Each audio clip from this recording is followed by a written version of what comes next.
Can you hear me just as well? Yes, perfectly. Okay.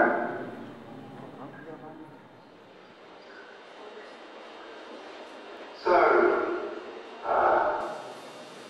we'll leave the next slide and I'll move directly to these 4 energy descent scenarios. My 4 scenarios are green tech, brown tech, earth steward, and lifeboat. These scenarios are not just randomly decided, but I believe are generated out of the 2 most powerful drivers shaping the future of humanity. And these are both related in complex ways. The first is climate change from the already emitted carbon dioxide that we're putting into the atmosphere.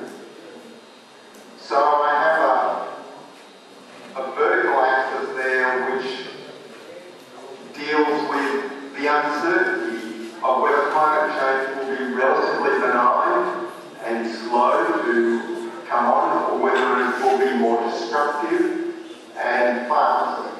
And there is still uncertainty about that. On the horizontal axis, we have the decline in our most important energy source, and the energy source which is 95% of world transport, which is oil, which really links the whole global system. So on the left we have a possible slow decline in oil after the peak that we have been through just recently, of maybe 2%, or whether there is on the right a fast decline in oil of maybe 10%.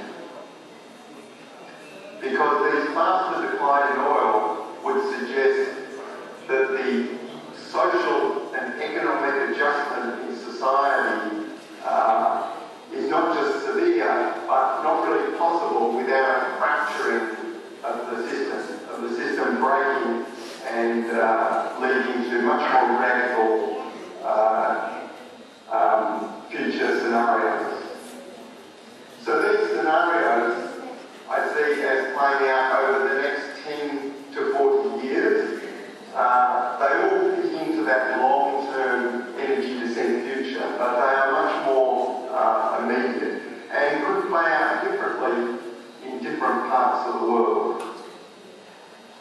So I will look at these in succession and explain also how they may be more relevant in some places in the world than others. Firstly, the green tech scenario is inherently the most comfortable because it is moderate climate change and slow decline in oil. And I have chosen an iconic photo to represent each of the scenarios. This is a photograph of a wheat field in Germany with wind turbines in the background, a very typical scene in Germany these days, and it emphasises 2 aspects of this scenario. Firstly is the rapid and ongoing development of renewable energy technology such as wind, but it's also, more importantly, emphasising the role of agriculture and land use, such as forestry, that the wealth we get from nature will again become relatively more important. Now, of course, it will be stressed by the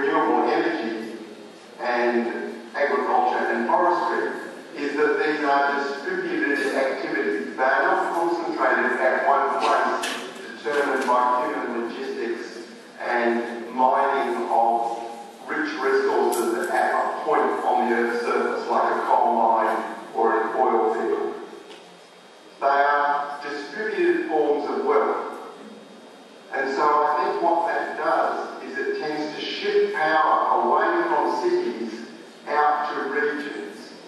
So I call this scenario regional centric. And that we can characterise the process that is likely to develop as a distributed power down. So what I mean by that is that the economy will actually be contracting, will be getting smaller overall, but the energy side of the economy will be growing. So regions which have these resources, for example, regional and rural areas compared with city areas, will become relatively better off. And I think I've also chosen a political slogan which might characterise this scenario. And this one I say, a better world is possible. Now it's important to remember that these scenarios are not scenarios where I am choosing and saying, well, we can decide that we will have this one. These are scenarios that emerge from the larger forces that we can't control, and then we can respond creatively to those. So in this world, I'm not suggesting that everything is positive. For example, an aspect of this scenario could be that the buying up of good quality rural land in places like Brazil by wealthy people and by corporations will actually become stronger, but that wealth will shift out of the centres of power in the northern overdeveloped countries back to regional economies. At the most extreme, this is the redevelopment of perhaps some sort of more like towards feudal power, but that power will be more localised, and that is very important. So those local economies will start to benefit more. There's also maybe assisted if there is some global agreements about climate change and about sensible larger policies. But I don't think it's completely dependent on such things. Now, countries like Brazil are in some ways naturally set up for this scenario. And you could say to some extent Australia is also, but the climate change factor, it can change this dramatically, because if we have the same slow decline in oil and we have this restructuring of society around these new energy sources, but we have much more severe climate change, that means agriculture and forestry and other ways of using nature's resources becomes chaotic and difficult to manage. That means the net wealth coming from those things to support society is less.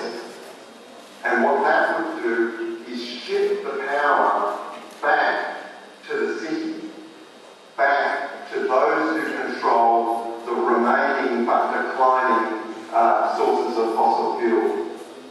It would also accelerate the degree of natural disaster,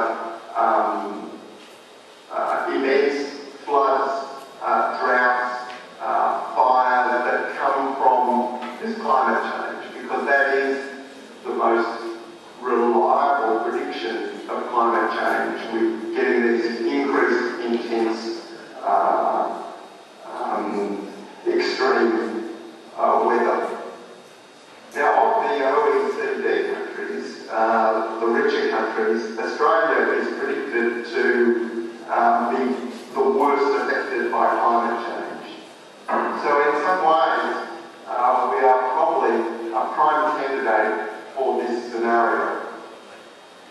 So while in the green tech see a growth in rural and regional economies and people even moving out of cities back to the countryside, not necessarily to be self-sufficient, but to work in all of these new developing